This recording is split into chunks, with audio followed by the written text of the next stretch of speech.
પંચમહાલમાં ગોધરા નગરપાલિકા શોપિંગના ભાડા વધારાનો વિરોધ વધુ વકર્યો। ભાડા વધારાના વિરોધમાં એસટી બસ સ્ટેન્ડ જૂની પોસ્ટ લાલબાગ વિસ્તારમાં દુકાનો બંધ રાખી વેપારીઓએ વિરોધ દર્શાવ્યો અને 1000થી વધુ વેપારીઓ વેપાર ધંધા બંધ રાખી રેલી યોજી પાલિકા કચેરીએ પહોંચ્યા।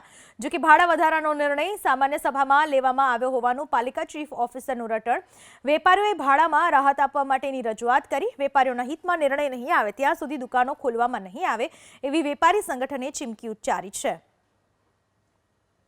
અહીં આવ્યા પછી અમે ચીફ ઓફિસર સાહેબને જણાવ્યું કે અમે લોકો જે આપણે ગયા સોમવારે જે મિટિંગ થઈ હતી એમાં નક્કી કરવામાં આવ્યું હતું કે આવતા સોમવારે આપણે આખરી નિર્ણય કરીશું। એના માટે મેં ચિઠ્ઠી લખી તો એમણે અંદરથી એવું કહેવડાવ્યું છે બરાબર છે કે જ્યાં સુધી પ્રમુખ ન આવે ત્યાં સુધી હું તમને મળી શકતો નથી। જે જૂનું ભાડું હતું એ પ્રમાણેથી બંધ કરી અને સ્વૈચ્છિક નિર્ણય લઈ અને 500%થી 1100% સુધીનો એમને ભાડાનો વધારો કર્યો છે।